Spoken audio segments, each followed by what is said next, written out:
A bunch of great matchups in softball here as well. We're actually going to be all over the county this year for the softball matchups, and it'll be interesting. And I'm looking forward to the different fields that we'll get to go to this year. Right off the bat, March 28th, so just one day after Warwick and Ephrata baseball, we will get Calico at Conestoga Valley in March, and then April we'll get Township at Warwick softball, so that'll be a good one. We've got Ephrata on there a few times. They have been improving every year.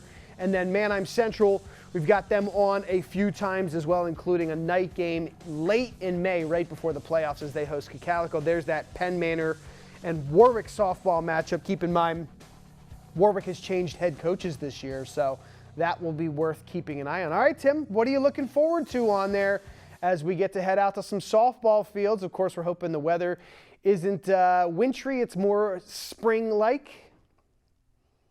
Yeah, two things I'm looking forward to. Number one, you mentioned it, Warwick has a new coach, and it just always, just want to see how the kids react to a different practice routine, a different, base running styles. So that's going to be interesting. Warwick has a lot of players back, and they did lose some to graduation. But you brought up Ephrata, and I think they've got a couple of good pitchers. I remember, I think, Chad, last year, there was either a freshman pitcher either last year or 2 Ellie years Meyer, ago. yeah. But yeah, and she is a good pitcher and getting a couple of years under her belt.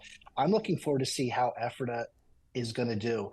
But, it's also interesting. I think we did the Penn Manor Warwick game last year, and I think it was a tight game that Penn Manor actually won, I think, in the last couple of innings, Chad. But that was a precursor to what the state or to the I think that was game either district game or a league playoff game. So we've got a lot of good games on there. Again, a lot of great teams. And you can't miss one because you will have a good contest on your hands. One of the ones late in the season at Manheim is giving me a little PTSD when we were there, Eric, because those young ladies busted our windshield in our vehicle. So I don't know if we should bring that video back too. Oh, that's right. Yeah. That's right. Over at Manheim, yeah. Oh, goodness. That was a really cold night. Anyway, is there a softball matchup you're looking forward to before we wrap it up with the rest of our schedule here? Well, word to the wise, park the van even further Yeah, back. for sure. That's what's amazing, Eric. I can't believe these are experienced guys in the truck. Like it took them, they still don't know where to park.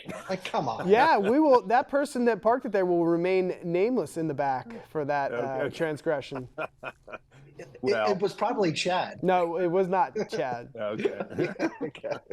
Well, and for that, Manheim Central, again, this is another program that will be in contention year in and year out. And like Tim said, with Warwick, you got a new head coach, Mark Hof, stepping down after a number of successful seasons. So, the philosophy, the approach, the game plan, the strategy, let's see what happens this year. Ephrata, I agree, has been building through the years. And then Conestoga Valley, if I remember correctly, has had a young team the past couple of years. So the experience that they've gone through in building up to this season and next season, I think it's going to be interesting to see what kind of team CV fields this year. Yeah, and I like what Manheim has there as well. They've got a lot of nice young pieces. Of course, a couple seniors graduating, so we'll see how they fill some holes there.